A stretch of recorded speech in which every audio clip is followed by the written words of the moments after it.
A ver, chicos, empezamos, ¿ya?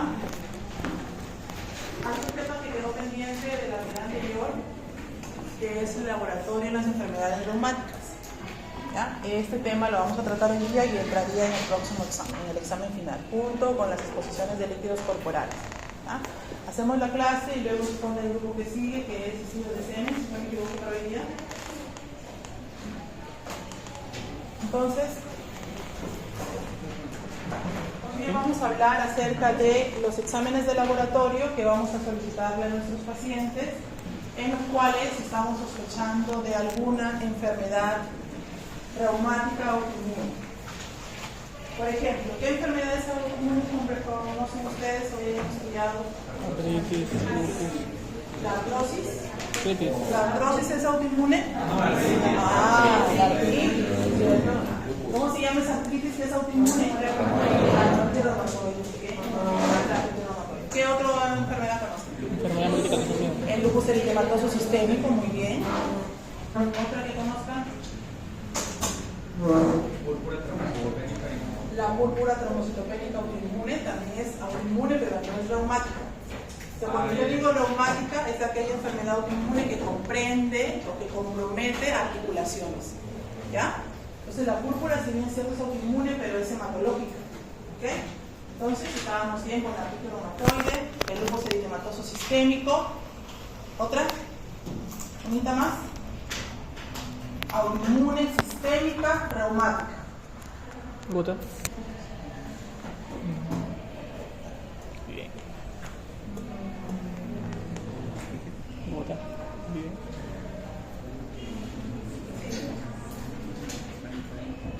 Sí. Espondilitis anquilosante, ¿han escuchado? Espondilitis anquilosante, ¿ok? Otras enfermedades que son autoinmunes y que también pueden comprometer articulaciones son las vasculitis. ¿Ya? Pero las más frecuentes que van a ver ustedes en sus pacientes y que tenemos que prepararnos para ello es la artritis reumatoide y el lupus. Hoy ya vamos a hablar de en general, pero vamos a poner mayor énfasis en esas dos que son más frecuentes. Entonces tenemos que saber qué exámenes vamos a pedirle a nuestros pacientes, desde lo más sencillo hasta las pruebas más complejas. ¿Okay? Hay algo que tenemos que tener en consideración en estos pacientes, que su clínica es muy florida. ¿Okay? Entonces, estos pacientes van a tener signos y síntomas que son comunes en otras enfermedades. Por ejemplo, estos pacientes van a tener pérdida de peso. Entonces, yo de repente puedo confundir mi diagnóstico y pensar que el paciente es oncológico, por ejemplo. ¿Okay? Pueden presentar fiebre a pesar que no es infeccioso. Entonces, puedo confundir y pensar que es un proceso infeccioso. Puede presentar alopecia. Puede presentar el dolor articular, que es un síntoma común. Entonces hay que tener en cuenta, yo tengo ya la clínica, pero qué exámenes de laboratorio voy a pedir para yo guiarme, ¿no? Ir descartando un proceso infeccioso y guiarme que es un proceso autoinmune. ¿Ya? Eso es lo que vamos a ver. Entonces, ¿qué manifestaciones van a presentar estos pacientes?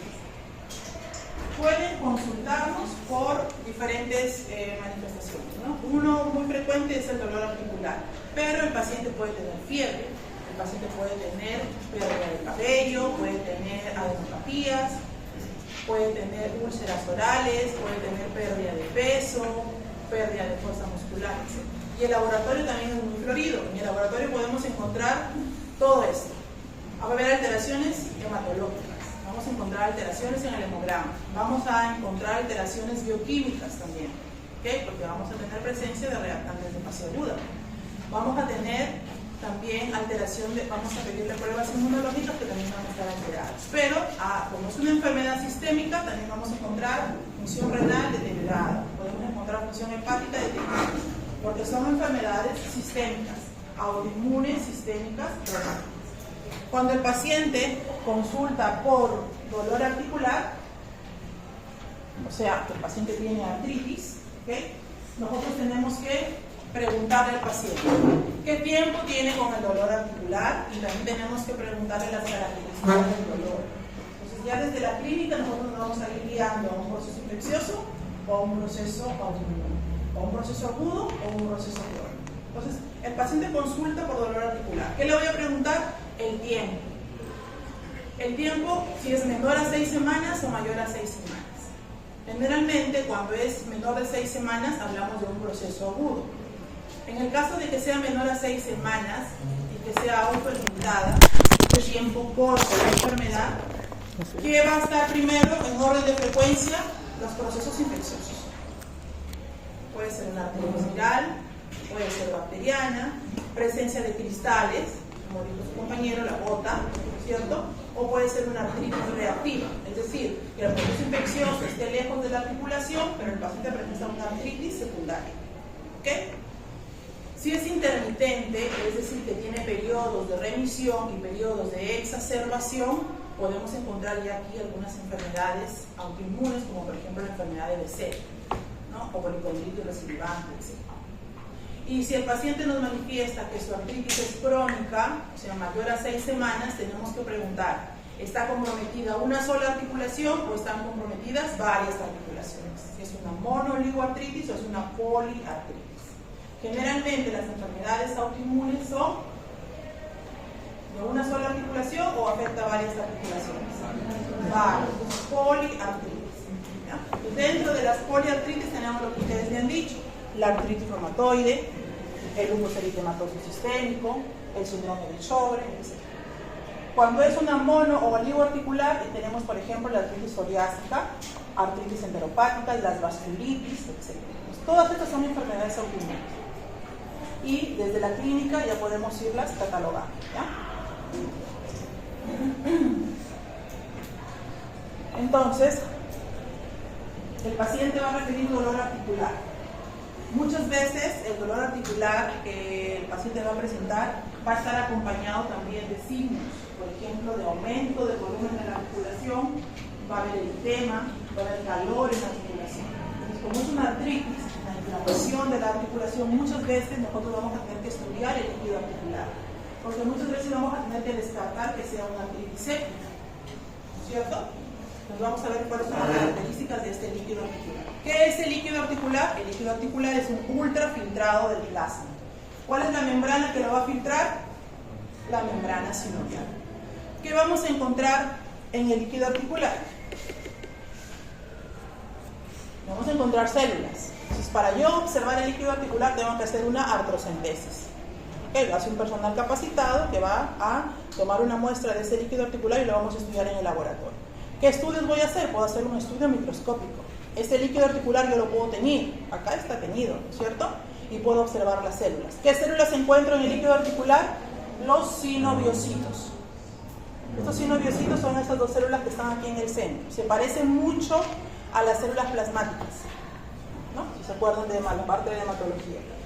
Los sinoviocitos. Pero también encontramos otras células. Encontramos neutrófilos, por ejemplo, polimorfos nucleares. O podemos encontrar mononucleares. ¿Ok? ¿Cuál es lo normal que yo debo encontrar en un líquido articular? Está acá. ¿Ok? Vamos a encontrar que de esas células, normalmente un 25% tienen que ser polimorfos nucleares. Y el resto de células tienen que ser mononucleares. O sea, debe haber más mononucleares que polimorfos nucleares en un líquido articular sano. ¿Cómo se verá físicamente un líquido articular sano? De esta manera. Es un líquido claro, transparente, de color amarillo pálido. ¿Ok? Su concentración de electrolitos y glucosa es semejante a la concentración de electrolitos y glucosa que tiene el paciente en sangre. No contiene proteínas grandes de alto peso molecular, como por ejemplo el fibrinógeno. ¿Okay? ¿Qué proteínas sí podemos encontrar? La albúmina en el líquido articular. ¿Cuánto es lo normal de células que podemos encontrar en un líquido sano? Entre 0 a 200 células por microlitro. ¿Qué otros estudios voy a hacer? Ya vimos el estudio físico o macroscópico, también el estudio microscópico. Dentro del estudio microscópico podemos hacer cultivos también, ¿no? Aparte de la tinción, que ya lo hemos visto en la diapositiva anterior, también podemos hacer estudios para buscar si el paciente tiene cristales dentro de su líquido articular. Por ejemplo, los pacientes con las artritis gotósicas.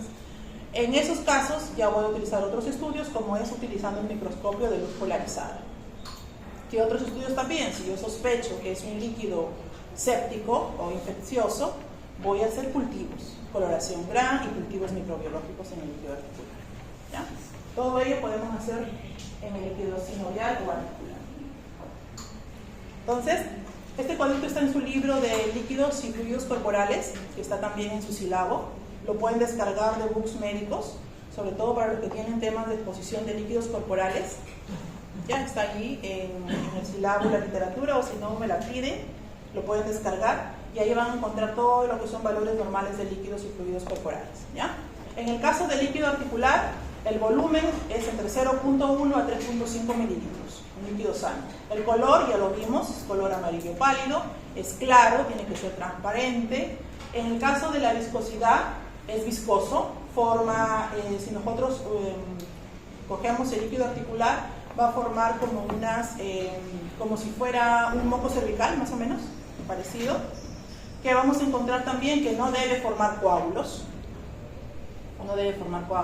En el examen microscópico, conteo de glóbulos rojos menor de 2000, acá es por microlitro, conteo de leucocitos menor de 200, acá es por microlitro, acá ha habido un error de traducción, en el libro dice mililitro, pero es microlitro, ¿okay? En el caso del conteo diferencial, un 60% tienen que ser mononucleares, entre ellos monocitos y macrófagos, un 30% de linfocitos y un 10% de neutrófilos. Cristales normalmente no deben tener cristales de líquido articular. Si hacemos un estudio químico de líquido articular, vamos a encontrar que la glucosa va a ser similar a la glucosa que tiene en sangre nuestro paciente. ¿Okay? Podemos hacer la diferencia entre glucosa en sangre más glucosa en el líquido sinovial y esta diferencia tiene que ser menos de 10 miligramos por decilitro. ¿Qué más podemos estudiar en el líquido articular? Podemos estudiar el ácido úrico. El ácido úrico es equivalente al ácido úrico que tiene el paciente en sangre. ¿Okay? Así que yo voy a tener que tomar también una muestra sanguínea de mi paciente para poder comparar los resultados. ¿Okay? ¿Qué más? Lactato, entre 9 a 33 miligramos por decilitro, y hialuronato de 0.3 a 0.4 gramos por decilitro. Pues, ojo, aquí por favor, es microlitro, ¿ya? Bien, entonces, ¿para qué debo conocer yo las características normales de mi líquido articular? Para poder conocer un líquido o poder identificar un líquido articular patológico. ¿Okay? Primero tenemos el líquido articular normal, que es lo que hemos visto en la diapositiva anterior. Entonces voy a poder clasificar el líquido articular de mi paciente en un líquido normal, en un líquido inflamatorio, en un líquido séptico o en un líquido hemorrágico. Las enfermedades reumáticas autoinmunes que vamos a hablar el día de hoy tienen estas características, ¿no? Las características de un líquido articular de tipo inflamatorio. ¿Ya? Así que esas son las que vamos a ver hoy. También está en el libro de Brunsell. Es libro de orina y líquidos corporales. Si nosotros hacemos un aspirado de líquido articular de un paciente con lupus, por ejemplo, físicamente se ve de esa manera. Ya no es el líquido amarillo, pálido, transparente, ¿no? En el caso de lupus se ve de tipo un aspecto blanquecino, lechoso. En el caso de un paciente con artritis reumatoide es anaranjado, amarillo y tiene restos de tejido fibrinoso o fibrinoso. Así se vería, ¿no? En un paciente que tiene artritis por cristales, habíamos dicho que se utilizaba un tipo de microscopía especial, que es la microscopía de luz polarizada, porque con esta microscopía nos va a permitir ver de esta manera los cristales. Acá, si ustedes ven, estos cristales podemos verlos y podemos ver incluso su forma, ¿no? Estos cristales que tienen formas como de agujas puntiagudas, es muy característico que se puedan ver con la luz polarizada en los pacientes que tienen gota, ¿no? ¿Sí los observan, ¿no, chicos? Se ve claramente. Aquí, ven aquí. No, estas son células, este es un líquido articular, estas son células y el cristal está acá. Ya no es alargado, puntiagudo, pero es medio romboidal. Son cristales de pirofosfato cálcico. En los pacientes que tienen condrocalcinosis. Ahí también vemos otro cristal en una muestra de líquido articular visto con luz polarizada. Es un cristal de oxalato de calcio. ¿Ok? Bien. Ahora ya vamos a ver acerca de la artritis reumatoide. El diagnóstico no solamente lo vamos a hacer por laboratorio. Para decir que un paciente tiene artritis reumatoide tenemos que integrar tanto la clínica, el examen físico y el laboratorio, siempre integrado. Entonces hay diferentes criterios diagnósticos. ¿no? Por ejemplo, ese es el criterio diagnóstico para artritis reumatoide. Dentro de los parámetros tenemos que ver cuántas articulaciones están comprometidas. De acuerdo a eso le vamos a dar un valor. Tenemos que ver la serología. Acá ya vienen los exámenes de laboratorio. Vamos a pedir exámenes como por ejemplo el factor reumatoideo. Vamos a ver que de acuerdo a eso le vamos a dar un valor, si es positivo o negativo. Algo muy importante, la duración de la sinovitis del paciente. Menos de 6 semanas y más de 6 semanas. En el caso de la artritis, generalmente más de 6 semanas tiene más valor, ¿no? Y también vamos a ver reactantes de fase aguda, que también son exámenes de laboratorio. Los que más usamos son la PCR, que es la proteína C reactiva, y la velocidad de sedimentación globular. ¿Okay? Normal o anormal. Según esto le vamos a dar un... Entonces, el paciente debe tener al menos 6 puntos de los 10 para clasificarlo como positivo. ¿Okay? Tiene que estar, repito, integrado.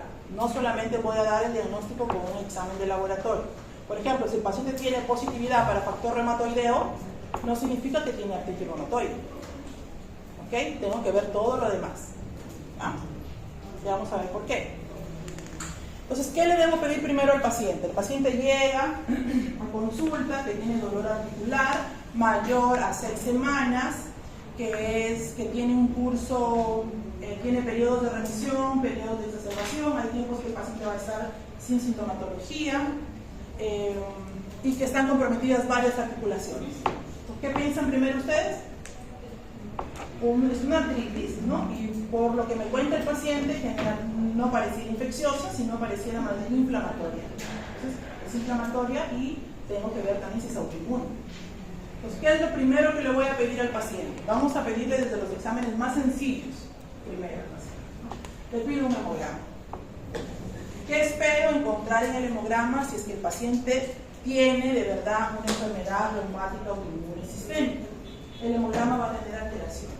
¿Qué tipo de anemia encontrábamos en los pacientes con enfermedades inflamatorias crónicas? ¿Se acuerdan? Normocítica y normocrónica. Eso es lo que yo voy a buscar en el hemograma. Si yo le pido el hemograma, es porque voy a saber qué voy a encontrar. ¿Qué espero encontrar? Anemia. Una anemia moderada. Normocítica, normocrónica. Es decir, que tenga su volumen corpuscular medio normal y también pues, la concentración de la hemoglobina corpuscular media normal. ¿Ok? Ojo, que si es un paciente que de repente ya tiene diagnóstico y está consumiendo AINES, la anemia también puede ser por pérdidas. ¿Ok? Por pérdidas gastrointestinales.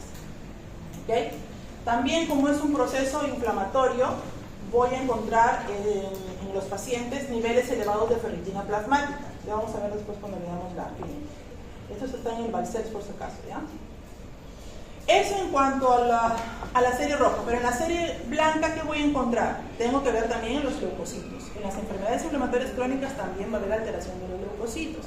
En el caso de la artritis reumatoide, generalmente los leucocitos están normales, pero va a depender también si el paciente está en su periodo de remisión o en su periodo de exacerbación.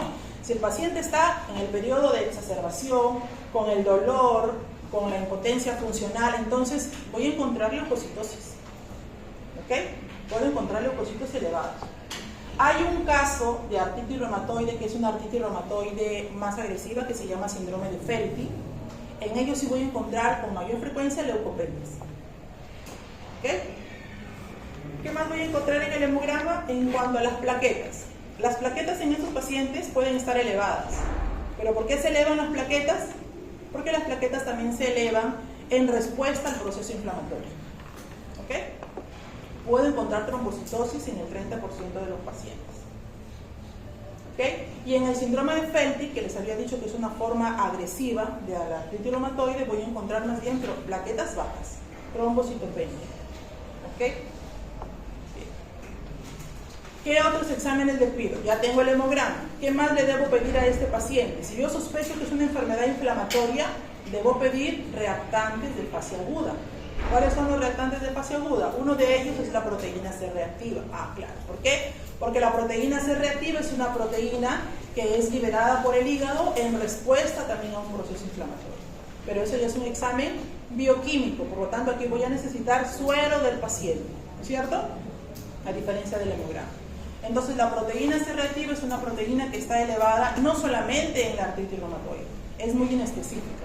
En cualquier proceso inflamatorio o infeccioso se va a elevar. Pero yo la pido porque es una herramienta más para mi diagnóstico. ¿Ok? ¿Cómo va a estar? Alterada, elevada.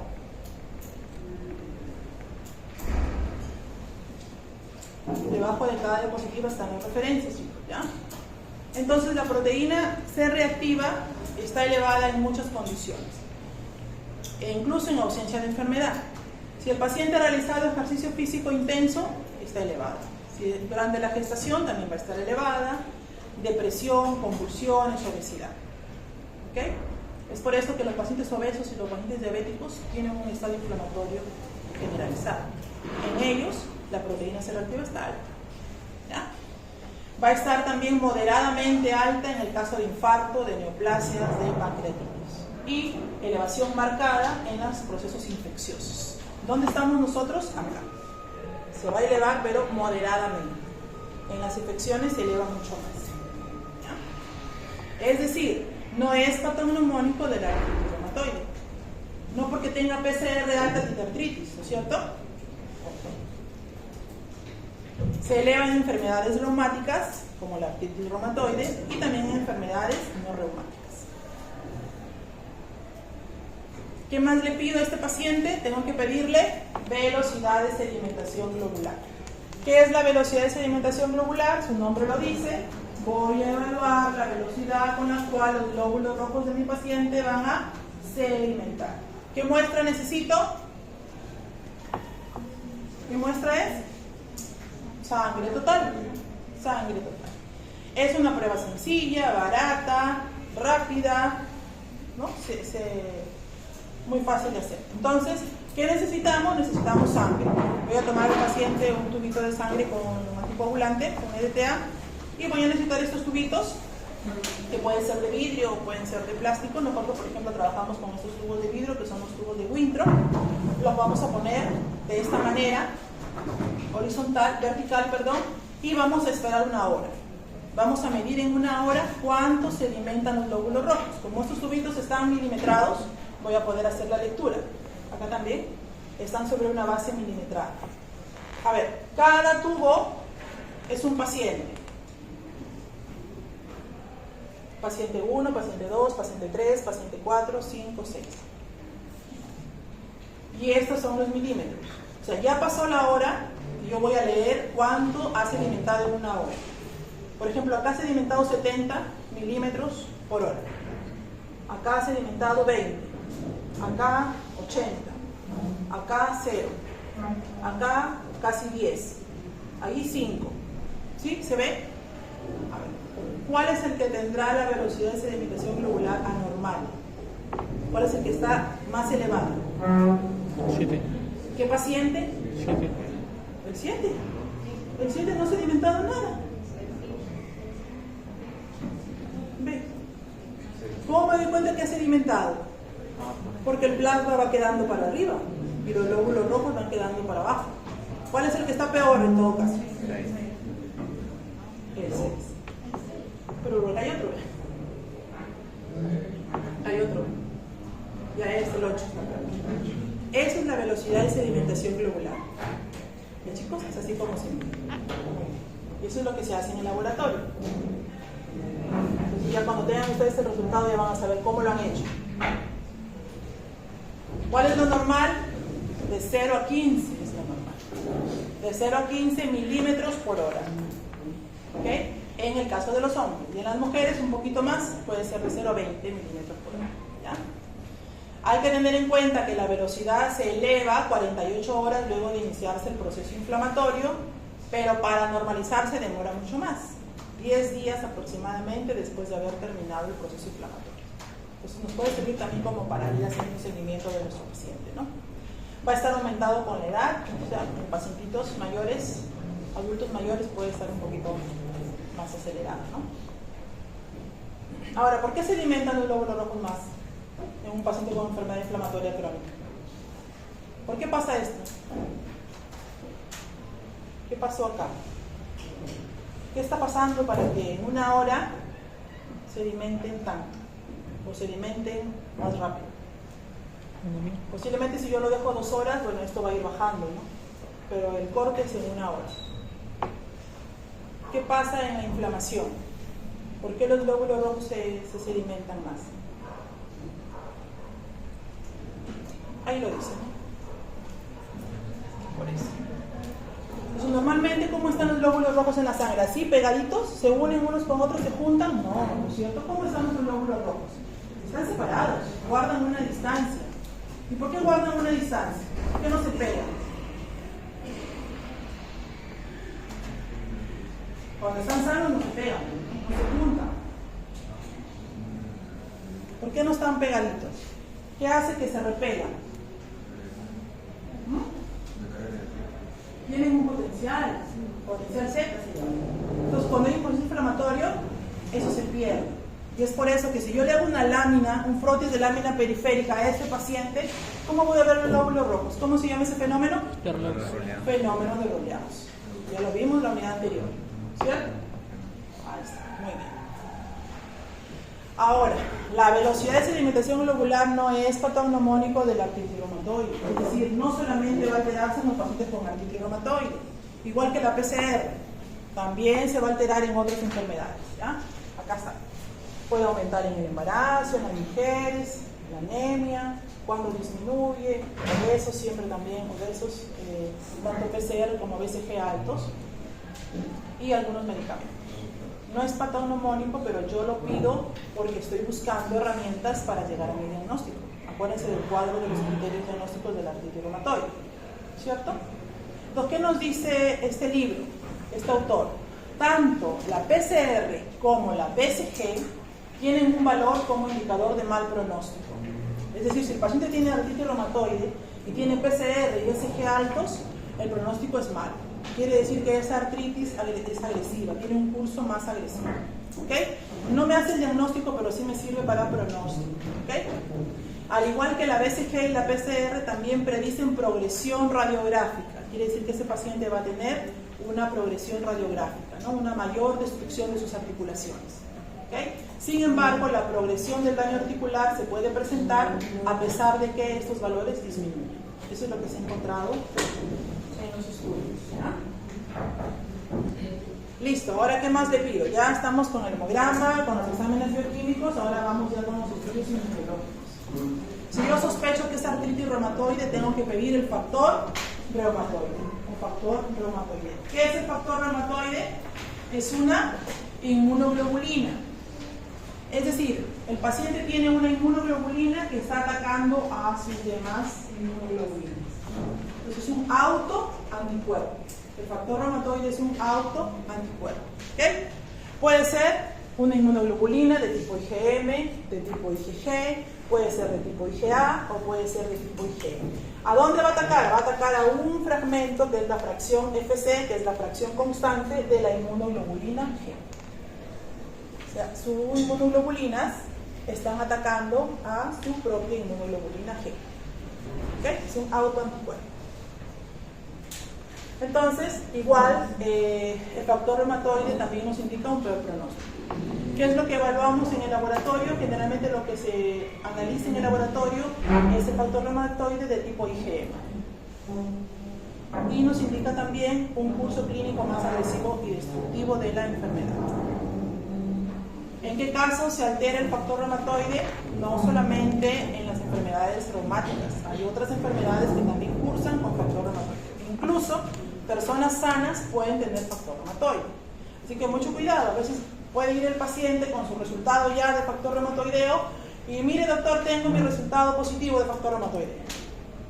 No quiere decir que tenga artritis reumatoide, no le vayan a decir, ah señora, usted tiene artritis reumatoide, es una enfermedad autoinmune. No, porque hay pacientes sanos que tienen factor reumatoideo positivo y no tienen dolor articular. Pues es al contrario. ¿Okay? Tenemos que regresar y preguntarle a la paciente si tiene dolor articular, si es poliarticular, cuánto tiempo lo tiene, ver los reactantes de fase aguda, etc. O sea, no con este examen yo diagnostico la enfermedad. ¿Me va a dar un puntaje? Sí. Un punto a favor, sí. Pero no siempre es positivo. ¿Ya?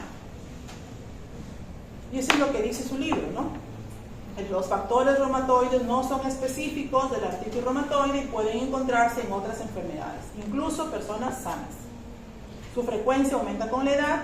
Solo el 30% de los pacientes que tienen factor reumatoideo positivo tienen criterios, o sea, el resto de criterios que hemos visto en el cuadrito tienen criterios para diagnóstico de artritis reumatoide. Así que mucho cuidado, ¿ya?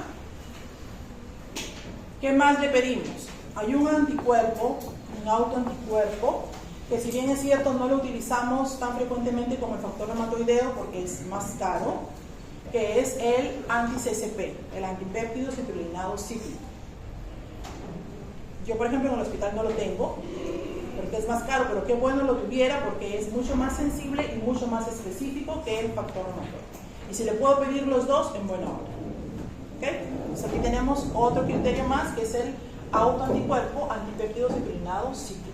Tiene una sensibilidad entre 40 y 60%, pero si yo hago los dos, tanto el anti-CCP como el factor reumatoideo, mi sensibilidad aumenta a 95%. ¿Okay?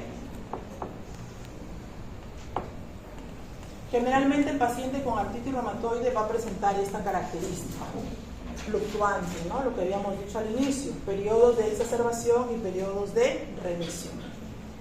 Entonces, eso que nos haga pensar, ¿no? Las autolimitadas generalmente son las virales, ¿ya? Y la agresiva, bueno, síndrome de Feltins. ¿Okay? ¿Qué está pasando en esa articulación? Pues en esa articulación va a haber un compromiso tanto celular como moral. ¿Qué va a pasar con este cartílago? Vamos a encontrar, si nosotros hacemos un estudio anatomopatológico, esto no es laboratorio, pero ya para que lo sepan, si nosotros hacemos un estudio anatomopatológico vamos a encontrar lesión que se denomina sinovitis reumatoide. ¿Qué vamos a encontrar? Vamos a encontrar que hay un aumento de la celularidad, sobre todo en linfocitos, ¿no? Hay un predominio de los linfocitos CD4 que predominan sobre los CD8. Y otras células también, como macrófagos, por ejemplo, fibroblastos, etc. Células dendríticas. Y esas células, estas células inflamatorias, proinflamatorias, van a ir destruyendo la articulación. Se forma un tejido inflamatorio que se denomina palos, que va destruyendo la articulación. Palos, ¿no? Y aquí está la imagen real. Eso es desde el punto de vista histológico. Les había mencionado que había una forma agresiva que se llama síndrome de Feltins, ¿no? Mucho ojo aquí. Aquí sí vamos a encontrar, ya les habíamos dicho, el paciente va a presentar generalmente leucopenias. Estos pacientes también presentan plaquetopenias, o sea, trombocitopenias, incluso severas, que muchas veces los hematólogos piensan que es una leucemia o es un síndrome mieloproliferativo, y a esos pacientes se les tiene que hacer un aspirado de médula ósea para descartar leucemia. Una vez que descartamos leucemia, recién ya nos quedamos con síndrome de Feltins, ¿ya? Porque justamente presentan incluso esplenomegalia, neutropenia, trombocitopenia. Y el curso es mucho más agresivo. ¿Hasta ahí alguna pregunta? ¿Alguna pregunta sobre AR? Ok. Y la otra enfermedad también frecuente que tenemos que tener siempre presente, porque vamos a tener pacientes así, son los pacientes con lupus eritematoso sistémico. Para el lupus eritematoso sistémico son muchos más criterios. El lupus es una enfermedad autoinmune también, es sistémica, que tiene compromiso, mucho más frecuente que la artritis reumatoide. Esa tiene compromiso extraarticular. ¿Okay? Va a afectar riñón, pulmón, hígado, etc. Entonces acá tenemos los criterios. Primero, los criterios clínicos. ¿Qué puede presentar el paciente? El lupus cutáneo agudo. ¿Okay? El eritema malar lúpico, que es característico en estos pacientes con forma de alas de mariposa, ¿cierto? El lupus cutáneo crónico puede tener úlceras orales, alopecia, también muy frecuente en estos pacientes. En cuanto a las articulaciones, vamos a tener sinovitis, generalmente compromete de 2 a más articulaciones. Va a haber edema, va a haber derrame articular, va a haber serositis, ¿no? Generalmente puede ser pleuritis, puede ser un derrame pleural, puede ser también encontrar en estos pacientes derrame pericárdico, alteraciones renales, neurológicas. En cuanto al hemograma, podemos encontrar no solamente la anemia normocítica normocrómica, sino también aquí también anemias hemolíticas en estos pacientes. Acá es mucho más frecuente encontrar trombocitopenia, a diferencia de la artritis reumatoide, que puede haber incluso trombocitosis en ellos. Y vamos a pedir también exámenes de laboratorio. Aquí tenemos los exámenes inmunológicos que vamos a pedir a estos pacientes, como los anticuerpos antinucleares, los anticuerpos anti-ADN, etc. ¿Okay? Pues aquí son estos criterios tanto clínicos como inmunológicos. Entonces, en el hemograma, anemia normocítica normocrómica sigue siendo la más frecuente porque es la anemia de enfermedades inflamatorias crónicas, pero recuerden que en el lupus también podemos encontrar anemias hemolíticas. ¿Ya? La leucopenia es frecuente, a diferencia de la artritis reumatoide. Acá hay linfopenia en estos pacientes y trombocitopenia, no se olviden. ¿Ya? Y vemos aquí el lupus cutáneo también. También le voy a pedir PCR, ya no lo he repetido. También le voy a pedir BCG. ¿Por qué? Porque son reactantes de fase aguda. Pues también le voy a pedir proteína C reactiva y velocidad de sedimentación globular. ¿Ok? No le voy a pedir factor reumatoideo si es que estoy pensando en un lupus, ¿no es cierto? Pero si tengo duda diagnóstica, porque también tiene dolor articular mi paciente, le puedo también pedir un factor reumatoideo. ¿Ya? No está mal. Pero hay exámenes que sí son específicos, exámenes inmunológicos que son específicos para diagnosticar lupus. Uno de ellos son los anticuerpos antinucleares. Si yo sospecho un lupus, tengo que pedirle un ANI. ¿Okay? ¿Por qué? Porque va a estar positivo en la mayoría de los pacientes, por no decir todos. ¿Okay? Son muy sensibles, no tan específicos, pero sí sensibles. Anticuerpos antinucleares. ¿Ah? El anti-ADN. Es decir, anticuerpos contra las cadenas de ADN. ¿Contra qué tipo? El ADN bicatenario. Son positivos en un 50-75% de los pacientes. ¿Ya? Además, el anti-ADN es importante porque me indica enfermedad activa del lupus eritematoso. Sobre todo los pacientes que tienen nefritis lúpica. Ellos tienen ADN positivo, ¿no? Casi patognomónico.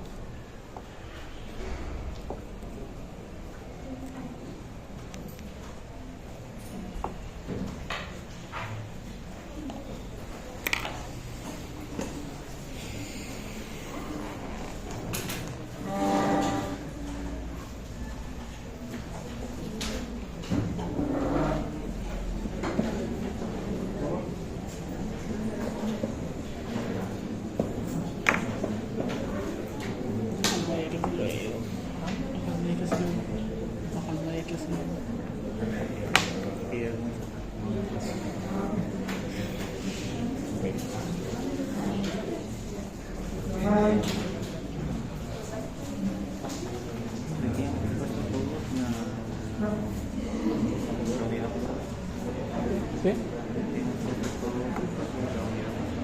No, faltó último caso, sí. ¿Ese momento qué van a hacer? ¿Te han dicho que van a hacer?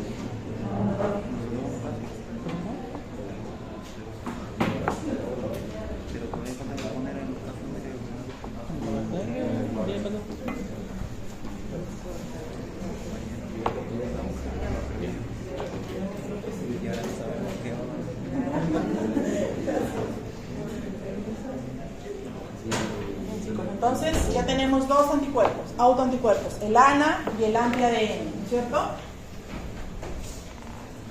Hay otros anticuerpos que son los anti-RO. Los anti-RO, o también llamados SSA por las siglas, porque fueron encontrados en los pacientes con síndrome de Sjögren, ahí se iniciaron, por eso se llama anti-SSA, antisíndrome de Sjögren. Estos ya no son ANAs, sino son ENAs, o sea, anticuerpos contra los antígenos nucleares extraíbles, ¿ya?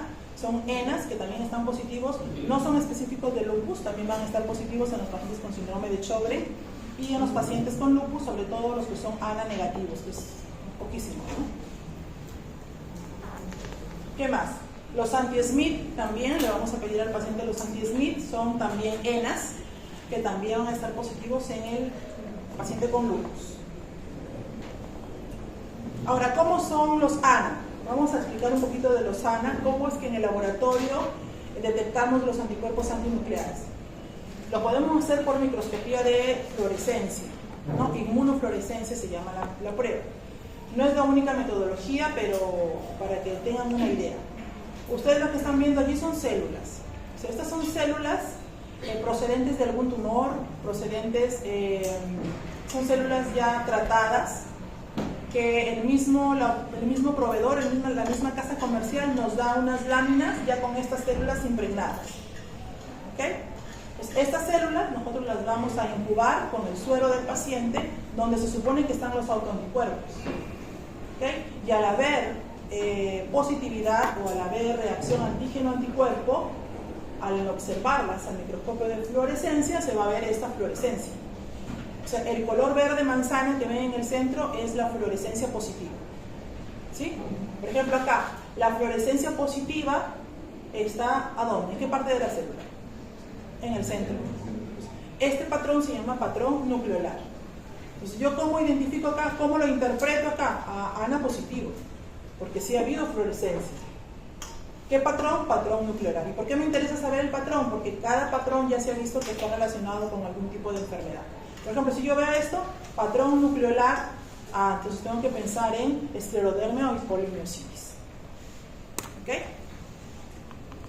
Si yo veo esto, ¿cómo está la fluorescencia aquí? El color verde manzana, ¿cómo está? Todo, ¿no es cierto? Se llama patrón homogéneo. Si yo veo esto, entonces tengo que pensar en un lupus, por ejemplo. Esto es característico de lupus. O enfermedad mixta del tejido conjuntivo o lupus inducido por fármaco. Si yo veo esto, ¿es igual al anterior? Es diferente. Acá ya no es homogéneo, acá es como moteado. Esto se llama patrón moteado grueso. Si yo encuentro esto, tengo que pensar en lupus también, o en síndrome de Sjögren, esclerodermia, polimiositis. La artritis reumatoide también presenta este tipo de patrón. O sea, hay casos de artritis reumatoide que son ANA positivos también. ¿Ya? Enfermedad mixta del tejido conjuntivo. ¿Y acá dónde está la mayor fluorescencia? En el aro, ¿no? Se llama anular o periférico. Eso también está asociado a esclerodermia, síndrome de Cres, etc.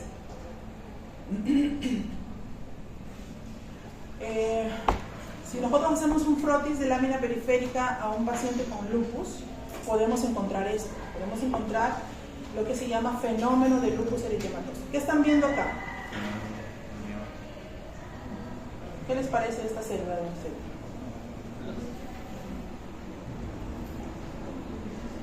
¿Hay blastos en el lupus? O sea, ¿el lupus es una leucemia? No. ¿Qué es eso? Como un macrófago, pero es una célula que se está comiendo a otra célula. ¿Ya? Eso vamos a encontrar en el lupus. Ahí está. Un macrófago que ha fagocitado un linfocito, por ejemplo. ¿Sí lo ven?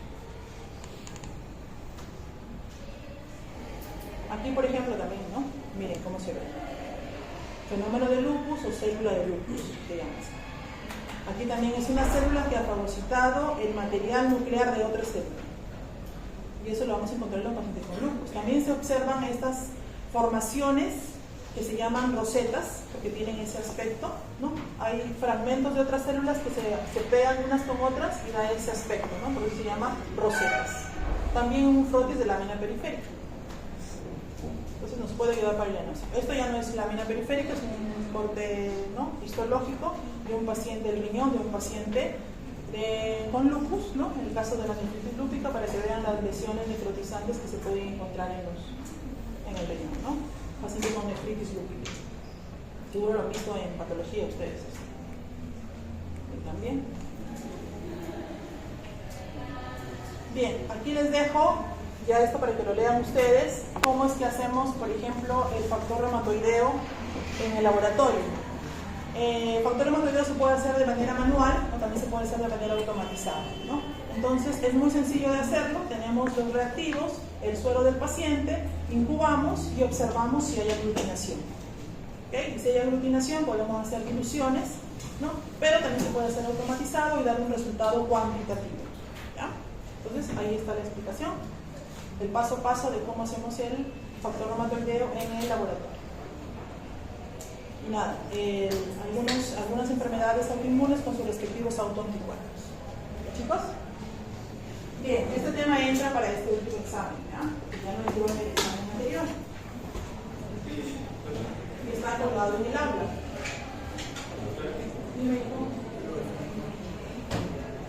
Entonces, Si tenemos tiempo, por favor, el grupo que le toca exponer.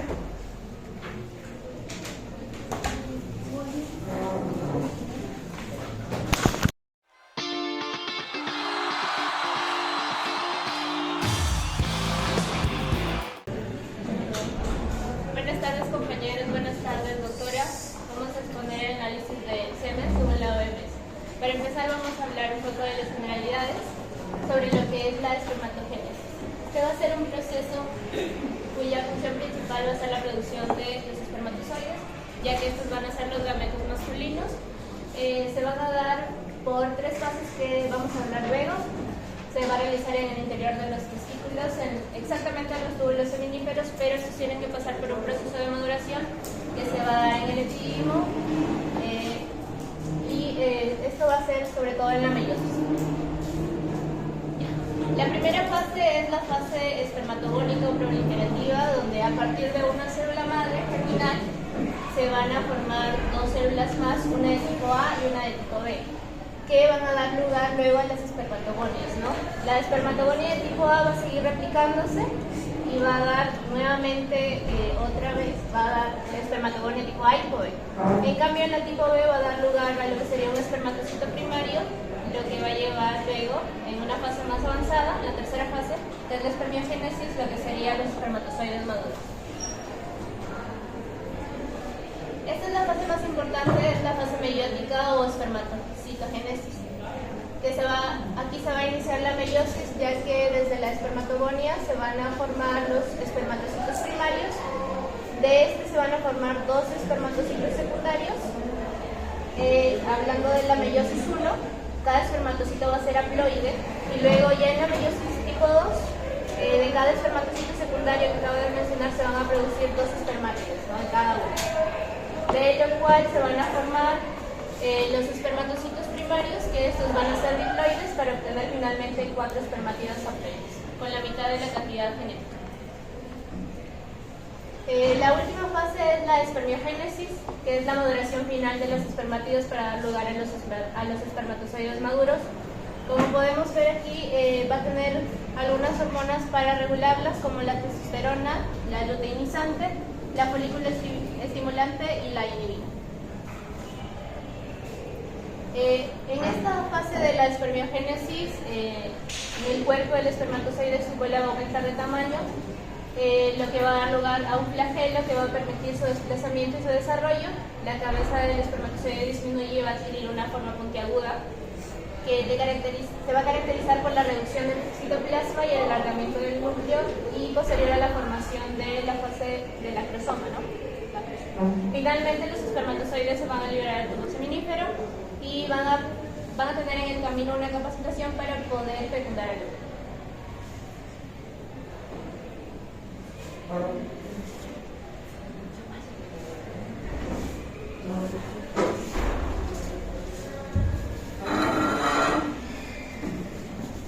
Ahora hablaremos de lo que es el espermiograma y la recolección de la muestra en la fase preanalítica. Si bien sabemos, el espermiograma, también conocido como semiograma, es una prueba que nos ayuda a medir la calidad y cantidad de lo que vendría a ser la producción de semen, así como su concentración, su movilidad, morfología y la vitalidad de lo que vendría a ser los espermatozoides, para poder ver lo que vendría a ser la fertilidad masculina. Dentro del espermiograma, para poder obtener una buena muestra, tenemos que tener en cuenta los siguientes puntos, los cuales la abstinencia sexual de lo que vendría a ser nuestro paciente, mayor a 2 días y menor a 7 días, en los cuales el paciente no haya eyaculado. Un frasco limpio estéril, del cual se encuentre rotulado con lo que vendría a ser el nombre del paciente. Una higiene previa, en la cual el paciente debe orinar y lavarse tanto manos como partes genitales y limpiarse con toallas desechables, para poder evitar alteraciones en lo que vendría a ser valores. Evitar el uso de lubricantes, pomadas o cremas, lo que vendría a ser 8 horas antes de la recolección. Y en el momento de la recolección se debe realizar de una manera, una recolección completa, porque si hay una pérdida de lo que vendría a ser volumen, podría alterar los valores de laboratorio. También tenemos que tener en cuenta que el paciente no debe haber presentado una etapa febril, lo que vendría a ser 15 días previos a la muestra. También preguntar al paciente el uso de medicamentos, como pueden ser quimioterápicos, los esteroides anabólicos, antibióticos específicos, como la eritromicina, los cuales pueden afectar lo que vendría a ser la movilidad de los espermatozoides. antidepresivos, antiepilépticos y medicamentos antihipertensivos como los alfa-bloqueadores, los cuales alteran los valores en la producción de los espermatozoides. Dentro de los métodos de recolección teníamos el método de masturbación en lo que son salas privadas en un centro médico o la recolección en el hogar. Si bien en el centro médico nos brinda un entorno más controlado, estéril, reduciendo el riesgo de contaminaciones de la muestra, también implica cierta incomodidad o ansiedad en lo que vendría a ser el paciente, y también tenemos que tener en cuenta la disponibilidad del centro de salud. En cambio, en la recolección en el hogar es un poco más cómodo, más privacidad para el paciente, la reducción del estrés con relación con el centro médico es menor, pero hay mayor riesgo de contaminación de lo que vendría a ser la muestra y requiere unas instrucciones más claras en lo que vendría a ser el transporte en el tiempo límite, que vendría a ser menos a 30 minutos, para que se pueda realizar la evaluación. En el transporte de la muestra tenemos que tener en cuenta el recipiente en el cual debería estar la muestra completa, y de haberse perdido parte del volumen de la muestra, informar al laboratorio para tener en cuenta el momento de la evaluación. El recipiente debe ser estéril, sellado, para evitar contaminaciones, y rotulado con lo que vendría a ser el nombre del paciente. La temperatura debe ser próxima a lo que vendría a ser la temperatura corporal, de 30 a 37 grados, y debe ser transportada en lo que vendría a ser los 30 minutos recomendados para evitar alteraciones en lo que vendría a ser valores en la muestra.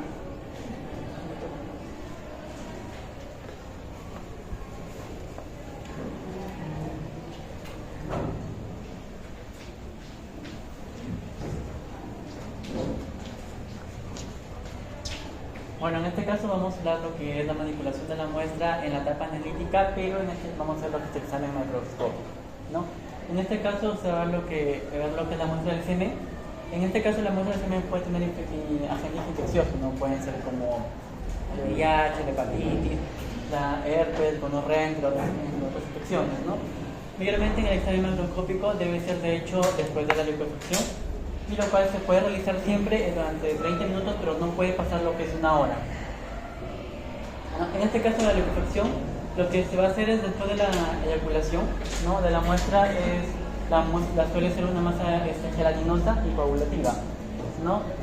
Hasta los 15 minutos de la muestra debe ser licuada, como mencioné, no puede pasar más de una hora. Y se debe mezclar suavemente el semen con un movimiento rotatorio, ¿no? También se va a presentar en este caso lo que es la liquefacción retardada.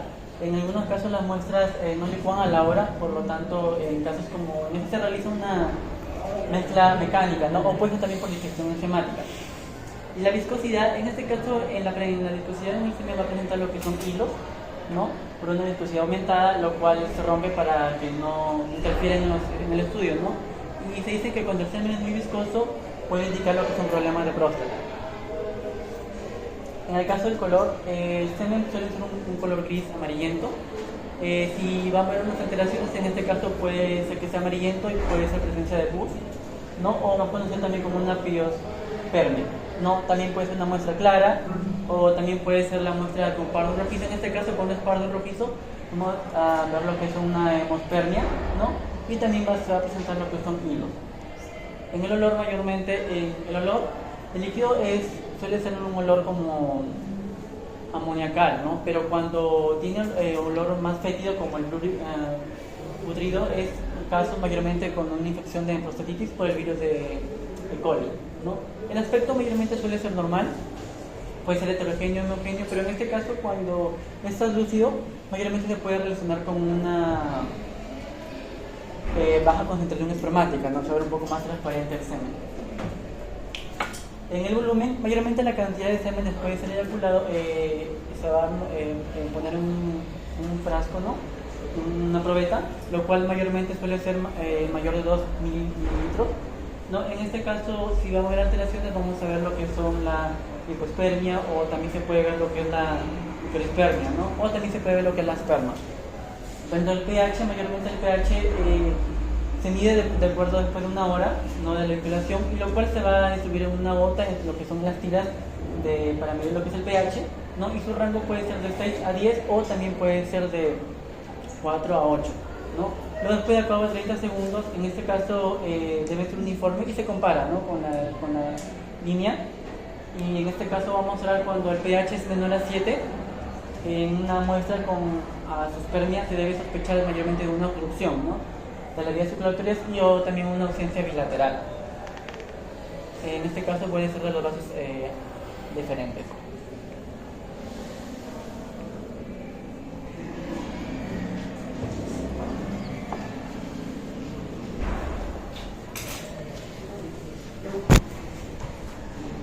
Bien, en cuanto a los parámetros microscópicos, se va a evaluar la motilidad, la vitalidad, la morfología, la aglutinación y otros elementos celulares que podamos encontrar.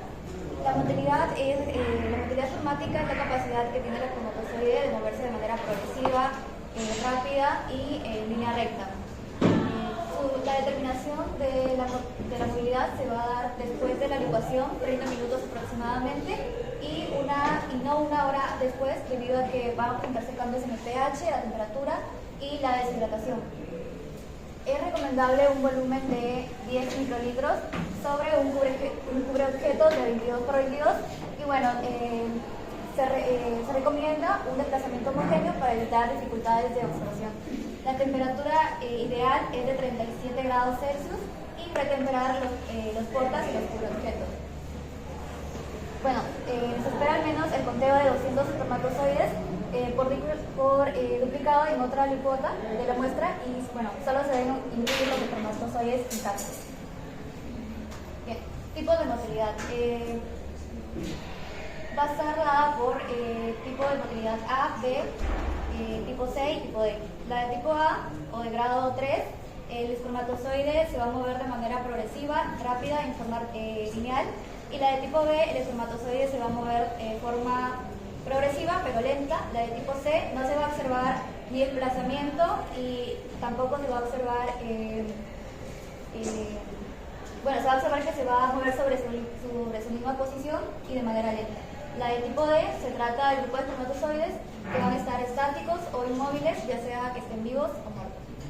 El porcentaje de espermatozoides que se van a movilizar de forma lineal o circular mayor a 32% va a identificarse como movilidad progresiva y los espermatozoides que van a avanzar en círculos pequeños, como por ejemplo la de tipo C, mayor a 40% va a identificarse como mala movilidad.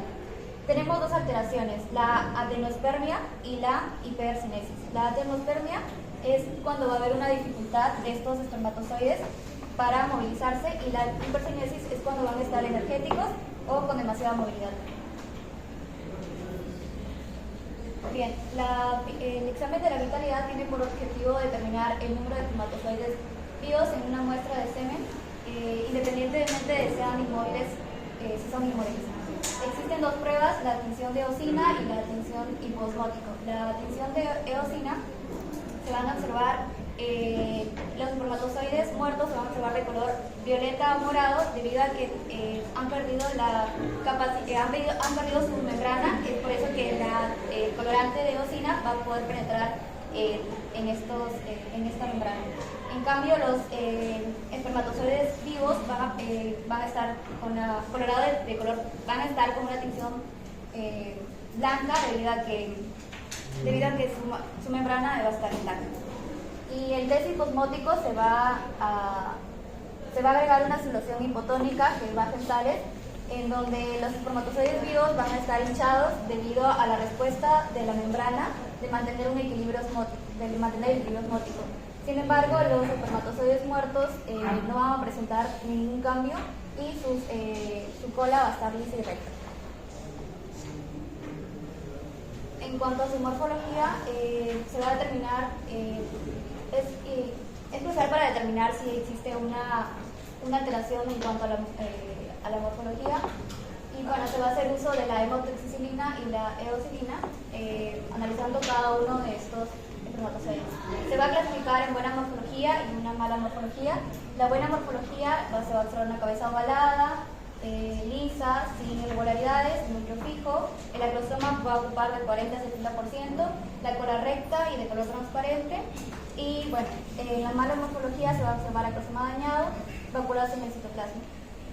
Van a haber defectos en la cabeza, puede ser macrocéfalo, microcéfalo, bicéfalo, acéfalo, amorfa, oval, piriforme y de alfiler. Y defectos en el cuello va a estar engrosada, alargada y fusiforme. Y defectos en la cola debe estar doble, angulada, corta y ausente. Bueno, y se le denomina teratospermia a la cantidad de espermatozoides menos del 4% de espermatozoides normales, y esto va a tener una clasificación a nivel 1, nivel 2 y nivel 3. Con el nivel 1 va a tener anomalías en una sola zona, y las anomalías, el nivel 2, anomalías en 2 zonas, el nivel 3, anomalías en cabeza, cuello y cola. Bueno, en la aglutinación se va a determinar si los espermatozoides están adheridos entre sí. Lo normal sería una aglutinación negativa, en donde los espermatozoides móviles no deberían estar adheridos entre sí. Y por otro lado tenemos la aglutinación positiva, lo que significa que los espermatozoides van a estar adheridos entre sí. Puede ser por unión de cabeza con cabeza, unión de cola con cola o unión mixta.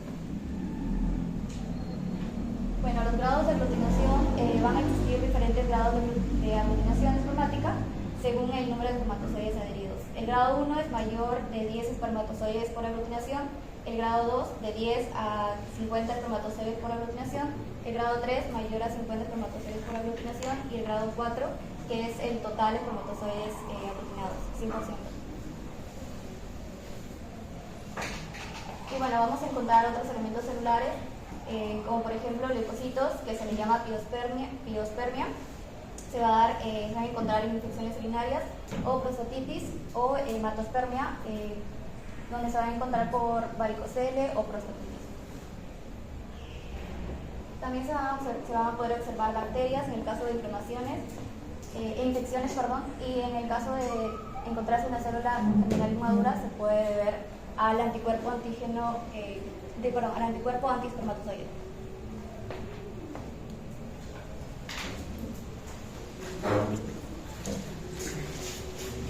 Vamos a ver lo que es la interpretación de resultados. Para ver lo que es la interpretación, vamos a tener primero lo que es el reencuentro de espermatozoides. Acá tenemos que va a iniciar primero con el número total de espermatozoides que va a estar eyaculado.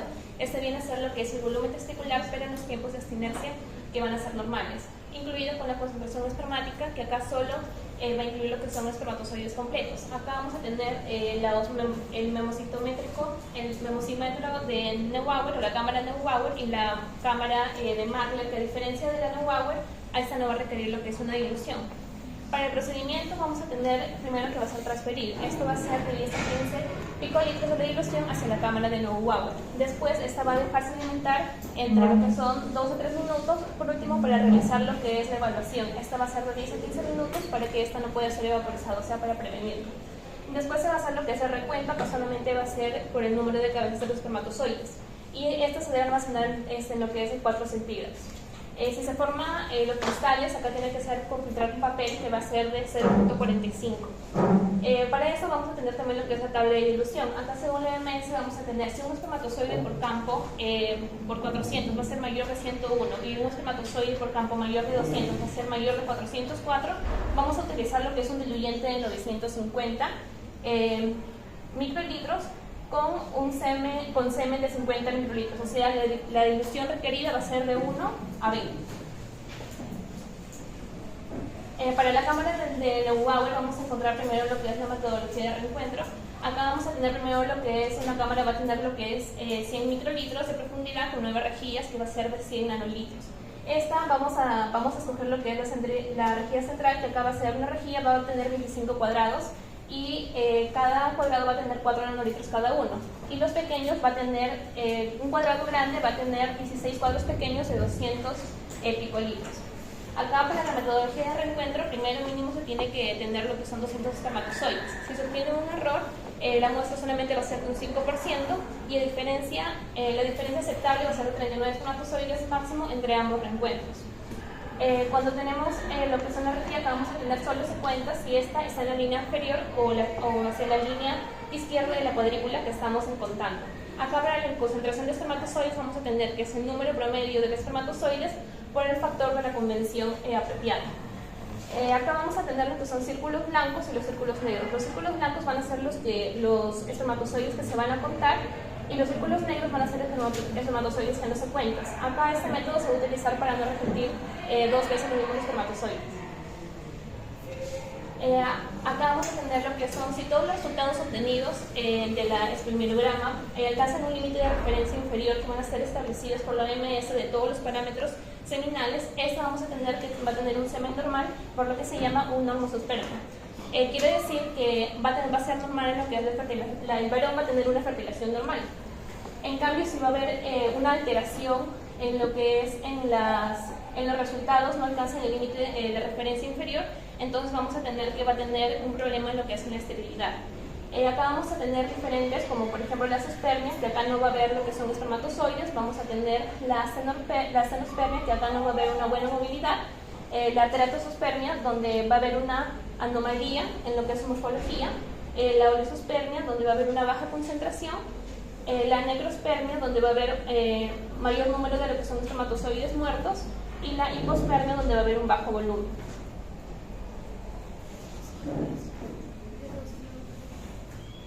Ya en lo que es la esterilidad los anticuerpos antiespermáticos, vamos a tener lo que es la esterilidad inmunológica. Acá va a tener 50% de unión antiespermatozoides. Acá no va a ser cuantificable por seminografía básico, va a tener aglutinaciones de forma de racimos y va a tener un test de unión de partículas marcadas. Acá vamos a tener lo que es el varón y mujer van a ser diferentes. En el varón vamos a tener una barrera hematotesticular y en la mujer va a tener contacto entre el espermatozoide y lo que es el sistema inmune. Si hablamos de lo que es en el varón, va a haber lo que es una torsión testicular, un cáncer testicular, una orquitis bilaterales, varicocele o también una vasectomía. En la mujer, en cambio, vamos a encontrar, por ejemplo, lo que son infecciones ginecológicas, vamos a atender inflamaciones del tracto genital y una reducción del poder de lo que es inmunosupresores del plasma seminal. Estos van a ser por la inmunoglobulina G y la inmunoglobulina A, y también por lo que viene a ser la movilidad espermática. En la detección vamos a tener lo que es, va a ser un estudio poco común de lo que son los anticuerpos y espermatozoides. Acá se pueden encontrar tanto en hombres como en mujeres. Vamos a utilizar lo que es en el suero, un plasma seminal unidos a sus espermatozoides. Vamos a mantener lo que es el líquido folicular y las secreciones cervicovaginales. Acá vamos a tener lo que es una directa y una indirecta. Si hablamos de la directa, acá se va a evaluar lo que es el semen en busca de los anticuerpos. Sobre la membrana de los espermatozoides, la prueba de reacción antihemoglobulina mezcladas y el ensayo directo de la inmunotransferasa. Y si hablamos de la indirecta, acá vamos a evaluar lo que es la presencia de los anticuerpos del suero sanguíneo, una preincubación de los espermatozoides y una prueba de inmovilización de los espermatozoides.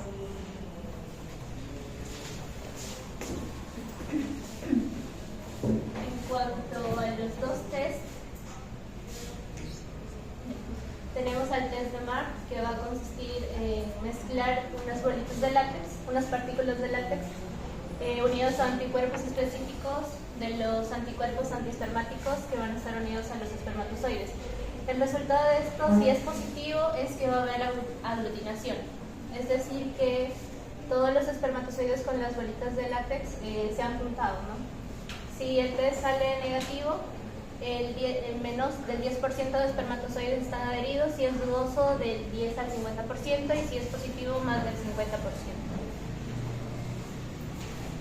Por último, el test de inmunotransferasas directas, que aquí se van a utilizar las microesferas de poliacrilamidas.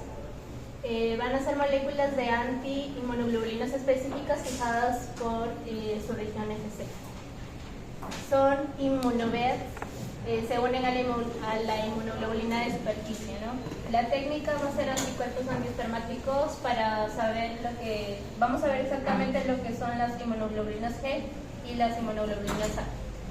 La comparación con el anterior es que este pues va a tomar más tiempo, es más laborioso y es de un mayor costo que el anterior, lo que hemos descrito. También tiene localización y compromiso en los anticuerpos antiespermáticos y si es positiva su valor va a salir mayor a 20.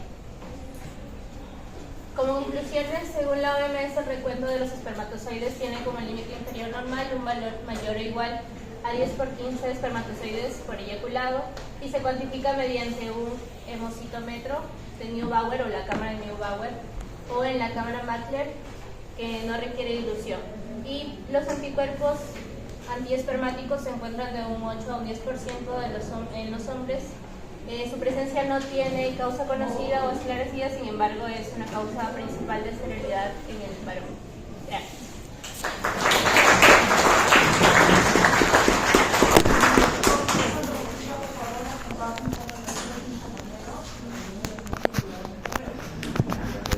Para este tema, ya saben que lo que viene en el examen es